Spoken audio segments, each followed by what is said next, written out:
1,000 generations of Jedi Knights were the guardians of peace, justice, and the old before the dark side, before the Empire.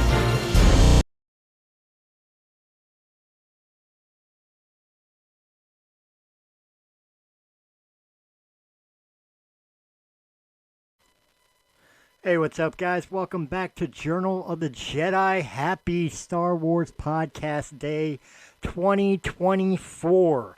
I'm recording this a couple days before the actual podcast day because I will unfortunately be at work during the day and night, so I will not be able to record on the exact day. So forgive if some of the things that come up when this video releases, being a couple days old, it's because of the fact that I had to pre-record this. But I wanted to make sure I was here. I've been here for Star Wars Podcast Day, participation of Star Wars Podcast Day since its inception. Journal of the Jedi has, and Realm of the Mist Entertainment, Breaking the Fourth Wall Entertainment, have been a part of this, and there was no way I was missing this. So here I am. I've been out of the loop in the podcasting community for quite a while. A lot of things have happened in my life. My father-in-law passed away. I had to deal with that grief, as well as taking care of my mother-in-law and my wife, and help get things in order. And unfortunately, now we're getting set to move. That's right. At the end of this month, I will be moving to a new home. So that is also been first and foremost. I don't know if you've noticed in the background, it's really a mess. That's why we've been packing, we've been fixing.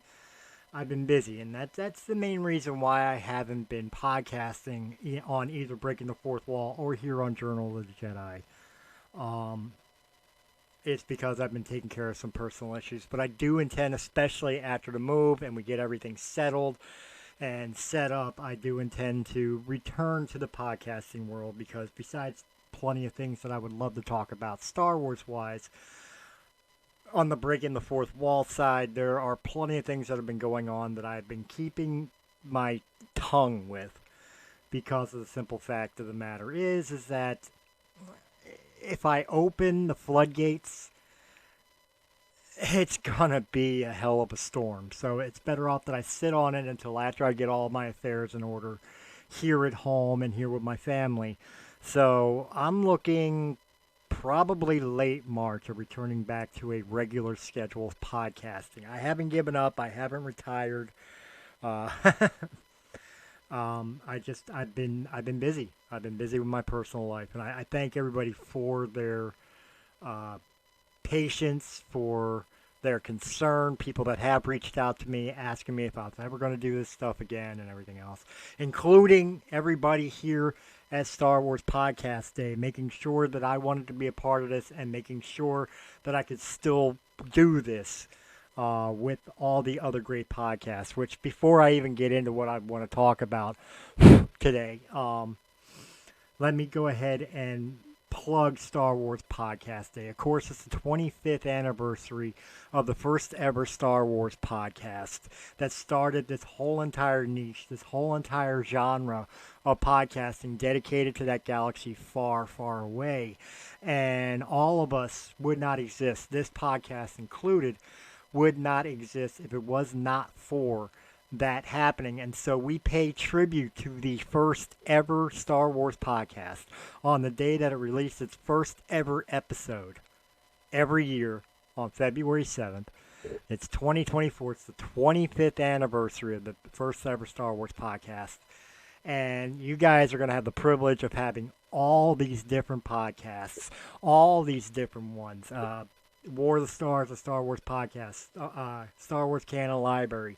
Too many of them to mention, quite honestly. I'm naming two just off the top of my head, but there are going to be, I think the last count I heard was over 80 different podcasts that are going to be releasing an episode or recording and releasing an episode or performing a live episode today.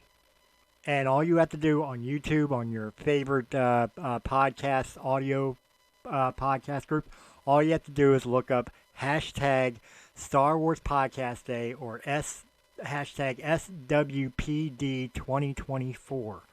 Look those up. and you will get every single piece of content because we are all going to be putting those hashtags into effect so you can find not only my show, but every single show and every single podcast that is going to be putting on a performance for you guys in celebration of the 25th anniversary. So it's not, it's not May the 4th, and it's not what was it? It's not the anniversary release of Star Wars Episode 4 in 1977. It's not one of those days, but it is an absolute important day in Star Wars history where we, as fans, are able to connect with other fans through our love of this genre, love of this group, and sometimes hate. Let's be honest. Nobody hates Star Wars more than Star Wars fans, and we have plenty of those conversations too. I probably will have some of that conversation today.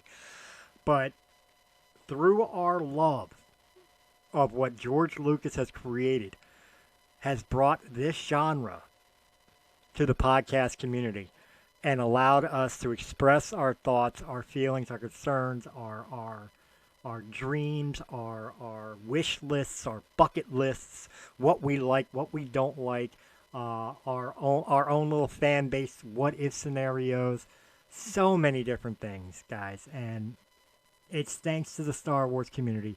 It's thanks to the podcast community. It's thanks to the maker, George Lucas, and thanks to the Star Wars universe in general. Yes, I'll even throw Disney in there. Don't hit that stop button.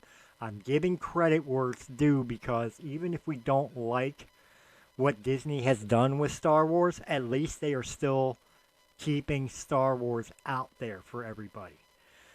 We got new movies coming. We always got books. We always got comic books.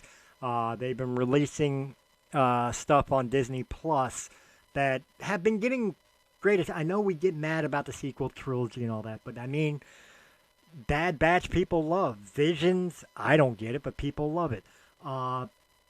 Tales of the Jedi was pretty awesome, though short. Mandalorian, Book of Boba Fett, Andor, Ahsoka. All these shows have been, for the most part, excellent. So we still got to give some love to Disney. Not all love. We don't have to worship what Disney has done as compared to Lucas, and his original 6, and of course the Clone Wars and all. And I'm not saying we should, but I gotta give the devil its due. Star Wars is still relevant today, whether we like or dislike what has been done with it because of Disney. So credit where it's due. All of that combined has given us a community within the podcast community, a community within a community that we all can interact with, enjoy, express our opinions, express our love and our dislike, and just continue to enjoy this galaxy that all of us have, for the most part, grown up in. So, again, thank you very much for joining me and joining all of us. Make sure you check out all the other podcasts. Give all of them some love. Not just mine, not just, Star Wars Theory or whoever else may be involved. Again, the list is so long, I don't have it sitting in front of me. But if I sat here and pulled up the list and read every single podcast that is a part of Star Wars Podcast Day, it would take up the entirety of this video. So let's not go there. Just go ahead and look for hashtag Star Wars Podcast Day or SWPD 2024. Any one of those two hashtags will find you every single one of the podcasts that are involved, because we are all adding those hashtags to all our videos and all our audios to make it easy for you to find it and be involved with it. With that being said, let's get the first sad part of the news out of the way. We have lost one of the actors of Mandalorian. Of course, I'm talking about Carl Weathers. Now, in the Star Wars community, we know him from The Mandalorian as Grief. But you got to remember, this guy's also known for Happy Gilmore and, of course, Apollo Creed. He was Rocky 1 through 4, and the father of the character who is Apollo 1, 2, and 3, which is a continuation of the Rocky franchise. Carl Weathers was a phenomenal actor, regardless of whether he was playing a highly egotistical boxer or a believable leader of a bounty hunters guild who wound up becoming a leader of a planet, a planetary system. And his love for Din Djarin and company and Grogu and everything that he projected on screen, I feel the man was that person in life. Caring, compassionate, passionate, and intelligent, and truly a Renaissance man. There's no other way I could say it. I grew up watching Carl Weathers. I grew up with Rocky. I grew up with Happy Gilmore. Of course, The Mandalorian, and so many other things that he was a part of. And I don't think there was ever a time I was disappointed in his performances or disappointed in seeing him as a part of whatever it was I was watching. So he was, I believe he was 76 years old, and from the reports that I read, he passed in his sleep. So there's no other details as far as like what the cause of death was, but it was reported that he passed away in his sleep. So really, we could take it as he passed peacefully. And of course, my heart and my prayers go out to his family, his friends, his fans. And I just want to say thank you from the bottom of my heart for all the years of entertainment you brought us. Which brings up the question, we know there's going to be a new Mandalorian movie. And I believe there's also supposed to be a Mandalorian season 4. What are they going to do with Greef no longer being alive? Are they going to recast? Are they going to do the unholy likeness AI thing that they've been doing with a lot of the actors when they want to make them younger, or like they did in Rogue One with Tarkin, who who no longer was with us? Are they going to do that, or are they going to just explain away why Greef is no longer around? Maybe start off the season with an attack on the planet, and they blow up his office building and all that, and it's just, oh my God, he was in there, and that's the end of him. I don't know. I don't know. It is a curiosity that I have personally. I would love to know your guys' opinion on it. How do you think would be best handled of the situation, and not only what you think would be best handled, but what do you think the course of action will be that they will take, that Jon Favreau and Dave Filoni and all involved will take to handle the unfortunate situation of the death of Carl. I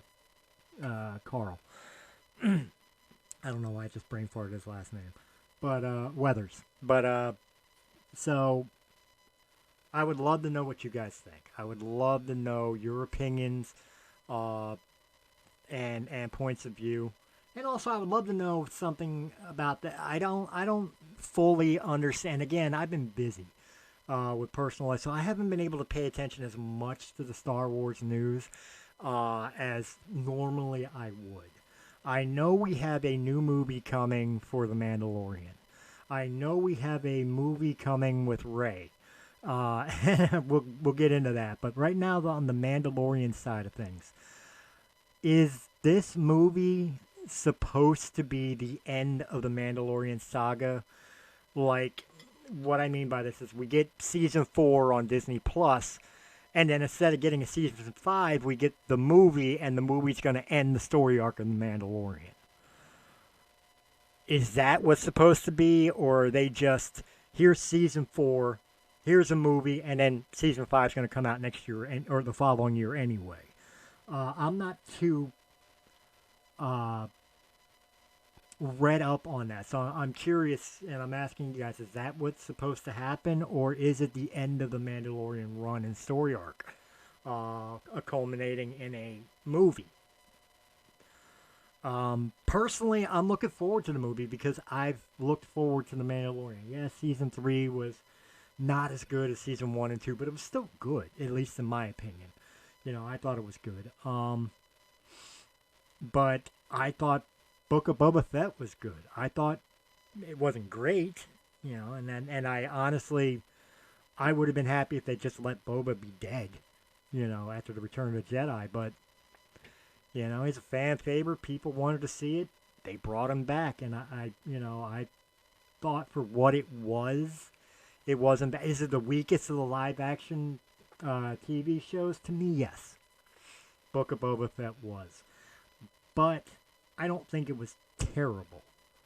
You know, just like with Ahsoka, I heard a lot of people during the times that I was handling it, I hadn't gotten a chance to actually sit down and really discuss Ahsoka. I thought Ahsoka was great. There are some things I would have fixed or done differently, sure. And as disappointed as I am into saying this, because I was all about, like, when they first talked about a live action Ahsoka and Rosario Dawson's name was mentioned, I was all in. 120,000% I could see her doing it. And as an older Ahsoka, sure, but I don't know.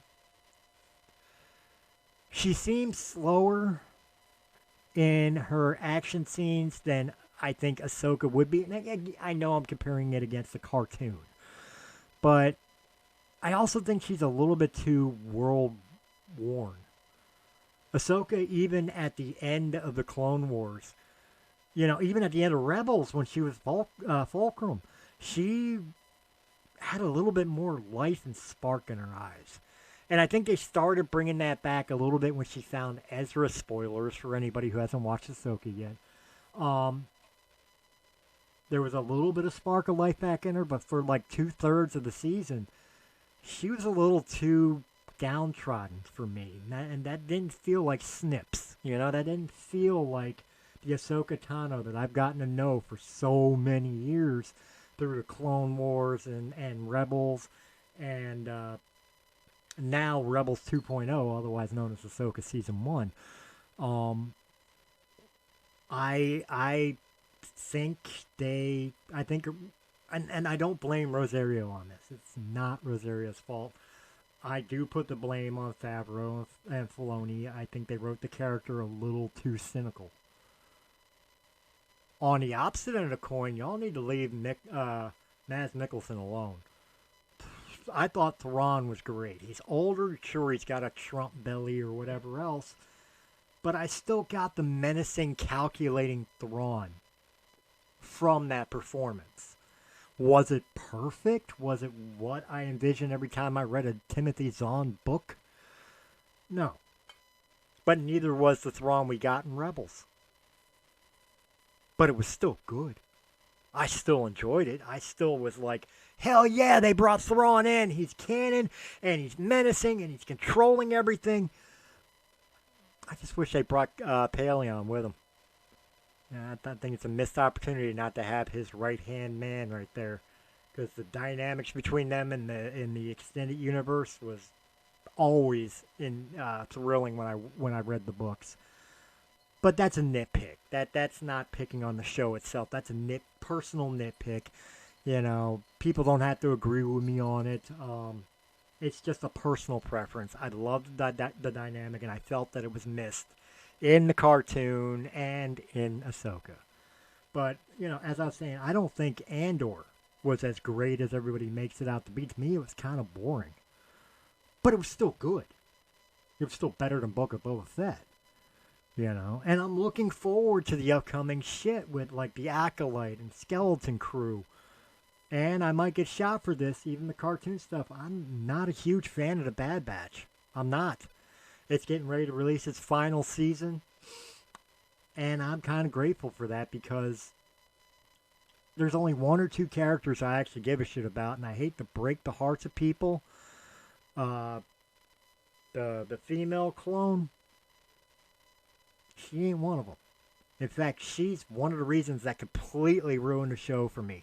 She is, and I'm going to say the dirty word, she is the Disneyification of the Clone Wars. Because she has no purpose. In my mind, and watching the stories, she really serves no purpose to the story arc, to the character arcs of the other members of the Bad Batch. It's entertaining. I've watched it, but it's not my favorite. It really isn't. Um, does that mean you're wrong for liking it if you're somebody who loves it? No, not at all. Absolutely. Be you. And if you love Omega, I think that was her name. If you love Omega as a character, power to you. But for me, she is so out of place. She's like Bugs Bunny running around on Endor to me. She just does not fit. Um, Maybe my opinion will change in the final season because they'll finally explain why and how and what her purpose is. Maybe. Maybe. But as of right now, not a fan. But I kind of went off on a tangent there. I'm sorry. I am defending Disney a little bit, but I'm doing that because of the fact that I gotta defend something else that I don't really want to defend. Um, and that's the fact of the new Rey Skywalker. I know I just threw up in my mouth a little bit too. Movie coming out. I'm excited to see a Star Wars movie come. I've been with the end of the sequel trilogy, The Rise of Skywalker. We have not seen a Star Wars film on the big screen since. No anthology, no Star Wars story, no one-off. It's all been on Disney Plus. It's all been serial or episodic TV shows or cartoons, which is fine. But it's been a long time since we all got to pile into a theater and feel the experience of Star Wars. With that aspect and the continuation, like whether you love the sequel trilogy or not, that's not in question. Art is subjective. You like what you like, you don't like what you don't like. But we have to accept the fact, we have to accept the fact that canon is canon, and whether we like it or not, The Force Awakens, The Last Jedi, and The Rise of Skywalker are canon. They are part of the Skywalker saga. They are part of the mainline movie continuity. So everything that happened in those films, like or dislike, is canon. So it makes sense to me because this is something I've been saying since everybody's been so upset about how The Rise of Skywalker ended and how things happened. I'm excited to go back to Rey a couple years later and her opening the Jedi Academy, bringing back the Jedi, but maybe training them a little differently.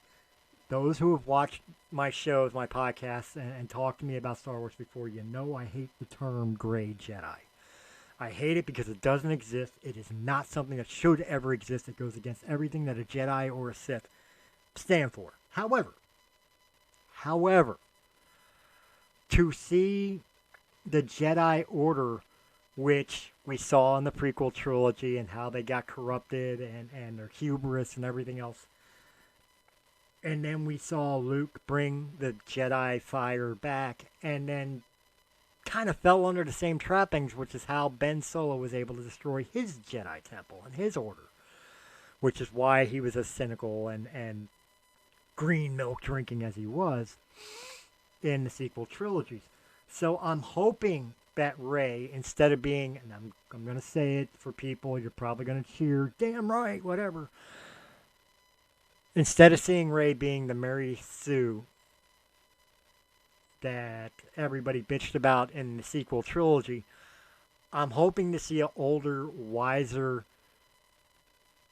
I don't want to say Yoda, because that feels sacrilegious, but kind of it's a different genre of movie, but maybe like a Professor McGonagall style Rey, who has now become the Grand Master of the Jedi Order, is training the next generation of Jedi, but is learning from the mistakes of the past. She's read the Jedi text. She's talked to Yoda and Luke and Obi-Wan and maybe even Anakin, Force Ghost projections, and learned the mistakes of the Jedis of old, and is now pushing the Order forward in a way that maybe harkens back to the old Republic days, or even beyond that, which I know is not necessarily canon, but, the days of the Jedi, before the Jedi Order, where it's not so stringent on the rules, and it's especially not connected to the politics of the galaxy. I think that would be cool. I think that's something I would like to see. So what's my problem? Well, most people say, well, Rey Skywalker. Well, the fact that we're still in the sequel era, blah, blah, blah. That's not what bothers me. None of that bothers me. In fact, I hope we bring back others. I doubt we'll get John Boyega back, but I'd love to see Finn there. I'd love to see Finn show up with a lightsaber being like, Master. And Rey being like, yes, Knight. Finn. And everybody's mind go, he is a Jedi.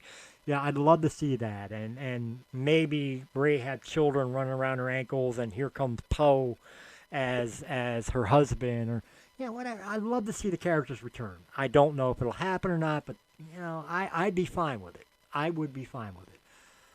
My problem is the director.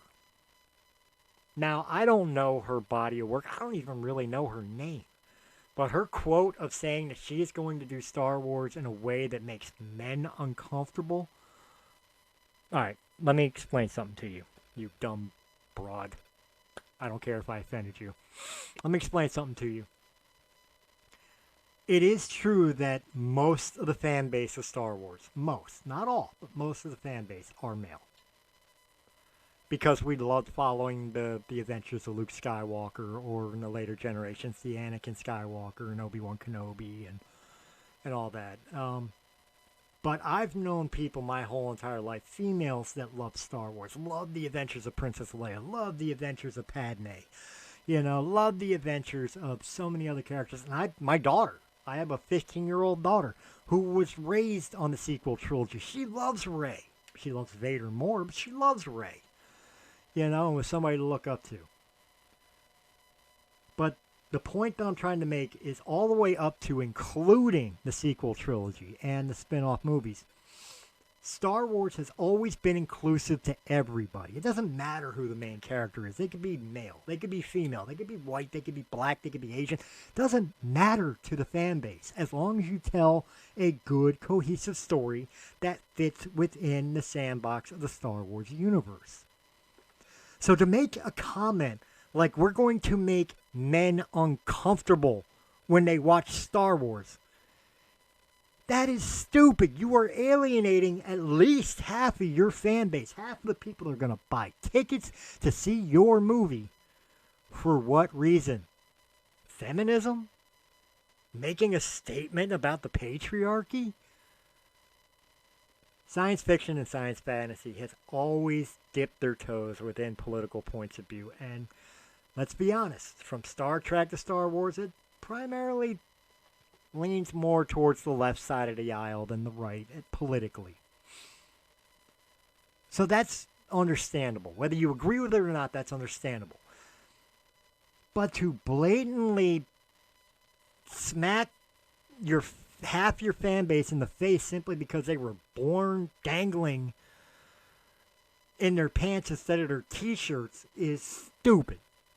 It's stupid. And if I were Kathleen Kennedy, or if I was Dave Filoni, or if I was Bob Iger, or if I was Mickey fucking Mouse, I'd fire your ass on the spot. Right on the spot. Because we're in the business, and I'm speaking as a CEO of Disney now, okay? We're in the business to make money. The way we make money is through merchandise, through our adventure places and everything else, and through our movies. Our ticket sales in the theater, and our DVD/multimedia downloads and streams and streaming services afterwards. That is our bread and butter. That is what keeps us going and being able to afford more and more content to put out to the masses. You are jeopardizing that for what reason? To be controversial? To be considered progressive? Fighting the patriarchy? Or whatever other stupid argument you have. It doesn't work. All you're doing is pissing off every single fan.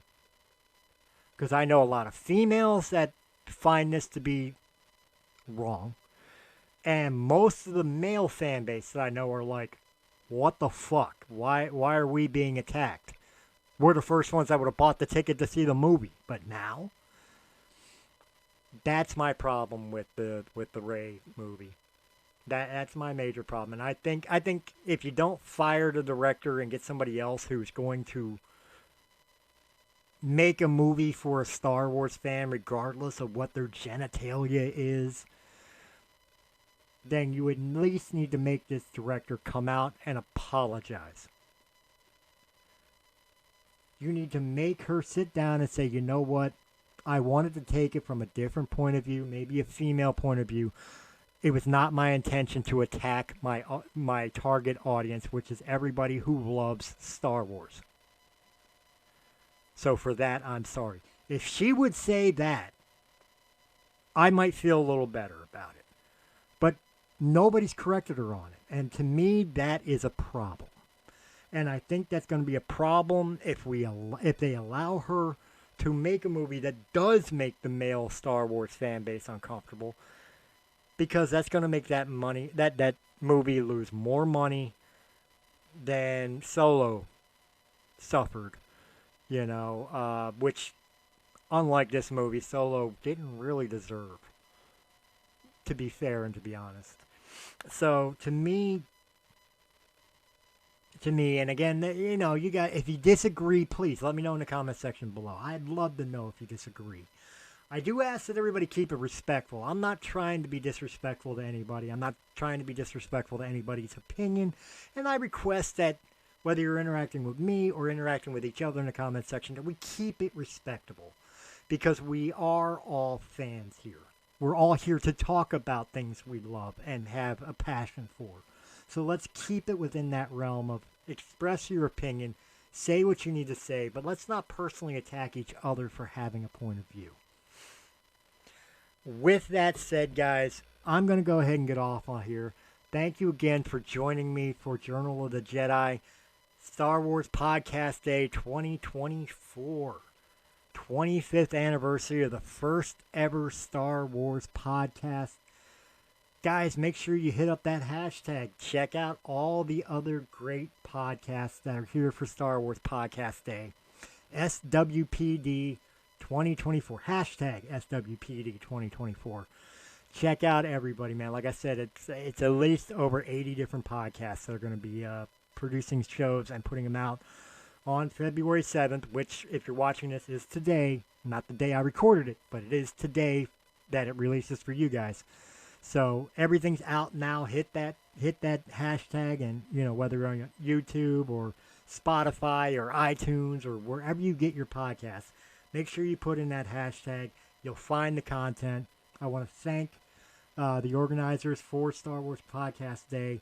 Again, it's been an honor and a pleasure being a part of this for so many years. I look forward to doing it for so many years to come. And guys, as always, like I said, I should be back to regular rotation for both Journal of the Jedi as well as Breaking the Fourth Wall podcast. I would say around mid to late March. Give me the time to get moved, because we're moving at the end of the month. And get settled in, get everything set up, get the internet connected. I've got a brand new computer that I got for Christmas. My son gave me a gaming computer that is 1,000,000 times more powerful than I've been doing this podcast on. I've been waiting for the move to be able to hook it up, set it up, get it all together. So give me the time to get all that set up and together, and I will be, like I said, mid to late March. I will be back on a regular rotation of at least once a week podcast episodes for both podcasts. So look forward to seeing you guys. Thank you for sticking it out with me. Thank you for hanging out with me. Thank you for supporting Star Wars Podcast Day. And as always, guys, may the Force be with you. Have a good day.